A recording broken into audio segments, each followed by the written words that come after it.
Hello students, myself Mayank Gupta and I am posted as lecturer in Shri Gokul Burma Government Polytechnic College Bharatpur. We were discussing a very important topic of construction material and equipment, that is timber. We have already recorded one lecture related to timber. In that lecture we have discussed about different types of trees, and today we will start structure of tree. देखिए यहाँ पर आपको एक basic diagram दिखाई दे रहा है। ये यदि हम किसी भी ट्री की ट्रंक को काटते हैं तो उसके काटने पर जो हमें क्रॉस सेक्शन दिखाई देता है उसका सिस्टमेटिक डायग्राम है। इसमें जो डिफरेंट चीज़ें हैं, जो सबसे इनर मोस्ट मटेरियल है, सबसे इनर मोस्ट पार्ट है, वो है पिथ। पिथ के चारों ओर हार्डवुड पाई जाती है। हार्डवुड के चारों ओर कैम्बियम लेयर पाई जाती है। उसके चारों ओर इनर बार्क पाई जाती है और उसके चारों ओर आउटर बार्क पाई जाती है। आज हम इन एक एक कंपोनेंट का क्या क्या कार्य है उसको डिस्कस करेंगे। तो सबसे पहले हम लेते हैं पिथ। देखिए pith, it is the innermost centre portion of the tree which varies in shape and size depending upon the type of tree. किसी भी पेड़ का जो सबसे सेंट्रल मोस्ट पोर्शन होता है वो होता है पिथ। उसका नाम होता है पिथ, सबसे सेंटर में पाया जाता है। इस पिथ में बेसिकली सेलुलर टिश्यूज होते हैं जो कि हमारे प्लांट जब छोटा होता है तो उस टाइम उसको नॉरिश करने का कार्य करते हैं। लेकिन जैसे जैसे हमारा प्लांट बड़ा हो जाता है, जो पिथ के सेलुलर टिश्यूज हैं वो मर जाते हैं, ख़त्म हो जाते हैं और उसके बाद फिर इनका कोई उपयोग नहीं रहता है।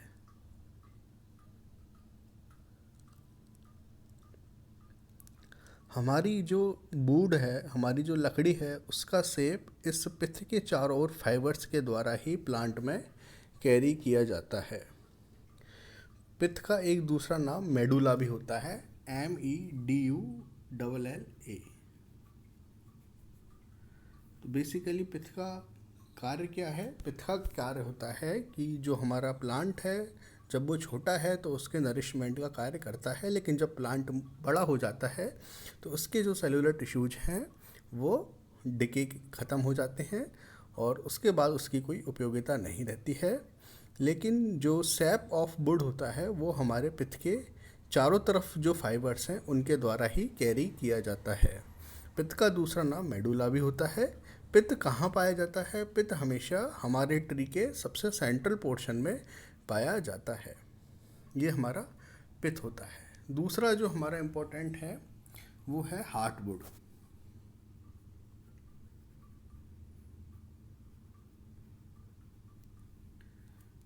देखिए पिथ के चारों ओर जो एनुअल रिंग्स पाई जाती हैं उनको हार्डवुड कहते हैं।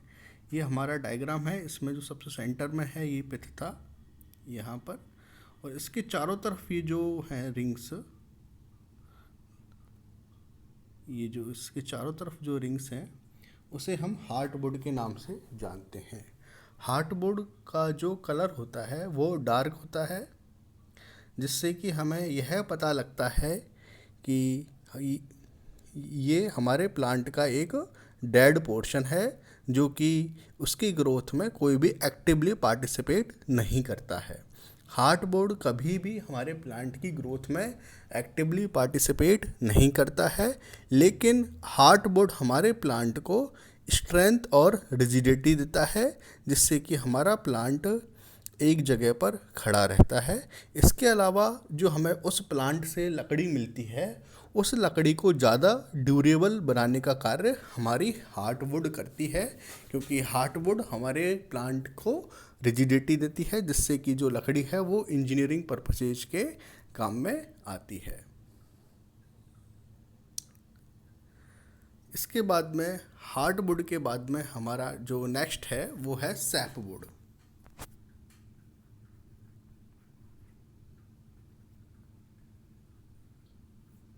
देखिए सैपवुड हमारे हार्डवुड के चारों तरफ पाया जाता है।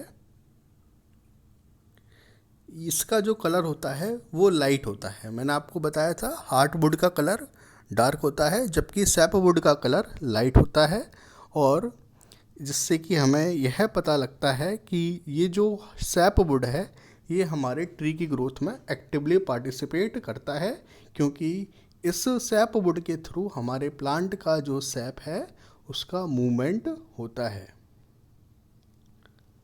सैपवुड की जो एनुअल रिंग्स होती हैं वो हमको क्लियरली नहीं दिखाई देती हैं। यदि हम हमारे इस डायग्राम की बात करें तो ये जो हमारी रिंग्स हैं यहाँ पर ये सारी सैपवुड हैं। इससे पहले हार्डवुड थी और सबसे अंदर हमारा पिथ था। अब इससे जो नेक्स्ट आता है वो है कैम्बियम लेयर,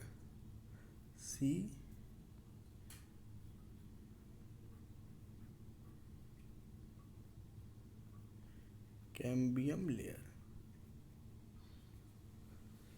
जो सैपवुड के सराउंडिंग वाला पोर्शन है, ये वाला जो पोर्शन है इसे हम कैम्बियम लेयर के नाम से जानते हैं।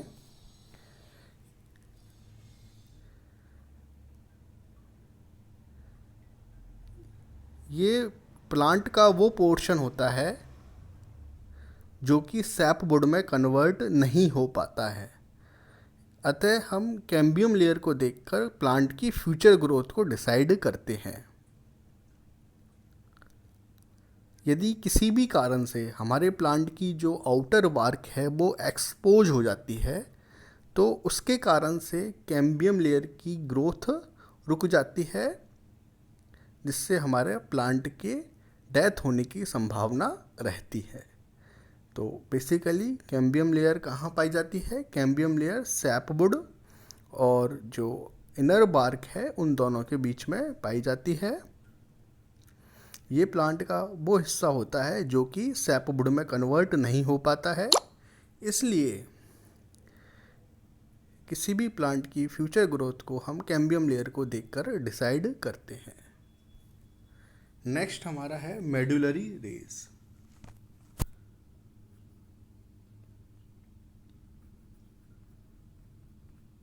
MEDULLARY medullary rays. देखिए जो मेडुलरी रेज है वो हम यदि इस डायग्राम में देखें तो ये जो रेडियल रेज हैं ये मेडुलरी रेज के नाम से जानी जाती हैं। वो सारी रेडियल फाइबर्स जो कि पिथ से शुरू होकर और कैम्बियम लेयर तक जाती हैं उन्हें हम मेडुलरी रेज के नाम से जानते हैं। मेडुलरी रेज का क्या कार्य है? मेडुलरी रेज का कार्य है कि जो भी सैपवुड और हार्डवुड और एनुअल रिंग्स हैं उन सबको एक पोजीशन में रखता है, सबको जोड़ने का कार्य करता है। ये हमारा मेडुलरी रेज का कार्य होता है। इसके बाद में नेक्स्ट है बार्क। बार्क मैंने आपको बताया था बार्क दो हैं, पहली है इनर बार्क और दूसरी है आउटर बार्क। आउटर बार्क जो सबसे आउटर मोस्ट लेयर हमको किसी भी प्लांट की दिखाई देती है उसे हम आउटर बार्क कहते हैं, और उसके अंदर एक बार्क और होती है जो कि कैम्बियम लेयर के ऊपर बनी हुई होती है, उसे हम इनर बार्क के नाम से जानते हैं। तो इस तरह से हमने किसी भी प्लांट के स्ट्रक्चर के विभिन्न कंपोनेंट के बारे में जानकारी प्राप्त की। सबसे पहला था पिथ, पिथ के बाद में होता है हार्डवुड, उसके बाद में सैपवुड, उसके बाद में कैम्बियम लेयर, और हार्डवुड, सैपवुड और कैम्बियम लेयर तीनों को जोड़ने का जो रेडियल फाइबर काम करती है वो है मेडुलरी रेज। इसके बाद में फिर इनर बार्क और उसके बाद में आउटर बार्क। इस तरह से हमारे प्लांट की स्ट्रक्चर पाई जाती है। अब देखिए प्रोसेसिंग ऑफ टिम्बर। किसी भी टिम्बर को प्रोसेस किस तरह से किया जाता है? मतलब किसी भी टिम्बर, किसी भी पेड़ से यदि हमको कोई भी टिम्बर को प्राप्त करना है और उस टिम्बर को प्राप्त करने के बाद उसको इंजीनियरिंग पर्पसेज के काम में लाना है, तो ये जो पूरा के पूरा प्रोसेस होता है ये किस तरह से होता है? तो देखिए, तो इसका सबसे पहला चरण होगा वो होगा फेलिंग ऑफ ट्रीज, मतलब हमको सबसे पहले पेड़ को काटना पड़ेगा। सबसे पहला जो प्रोसेसिंग ऑफ टिम्बर का ऑपरेशन है वो है सबसे पहला फेलिंग ऑफ ट्रीज, दूसरा है सीजनिंग ऑफ टिम्बर, तीसरा है कन्वर्जन ऑफ टिम्बर, और चौथा है प्रिजर्वेशन ऑफ टिम्बर। ठीक है, इन सब के बारे में हम डिटेल में जानकारी कल प्राप्त करेंगे। अभी मैं आपको हल्का हल्का आइडिया दे देता हूँ। Felling of trees simply cutting down of trees होता है। दूसरा है seasoning of timber. Seasoning of timber का मतलब है कि जो भी हमारा न्यूली कट ट्री होता है उसमें लगभग 50% ऑफ वाटर रहता है। तो इस वाटर को यदि हम टिम्बर को किसी भी इंजीनियरिंग पर्पजेज के काम में लाना चाहते हैं तो हमें इस पानी को रिमूव करना होता है, और इसी प्रोसेस को हम सीजनिंग ऑफ टिम्बर के नाम से जानते हैं। तीसरा है conversion of timber. Conversion of timber का मतलब होता है कि उस टिम्बर को जो हमने वहाँ से कट की है, उसके बाद में उसकी सीजनिंग की है, उसको रिक्वायर्ड डिज़ायर्ड शेप और साइज़ में कन्वर्ट करना ही कन्वर्जन ऑफ टिम्बर कहलाता है। ठीक है, इसके भी काफ़ी सारे मेथड हैं, वो भी हम कल डिस्कस करेंगे।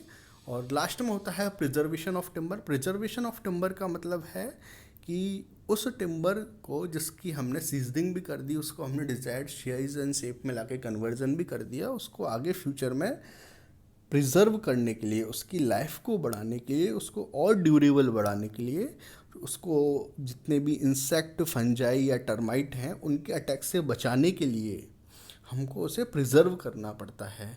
तो उस जो प्रोसेस है उसको हम प्रिजर्वेशन ऑफ टिम्बर के नाम से जानते हैं। उसके भी काफ़ी सारे पॉइंट्स होते हैं। Thank you.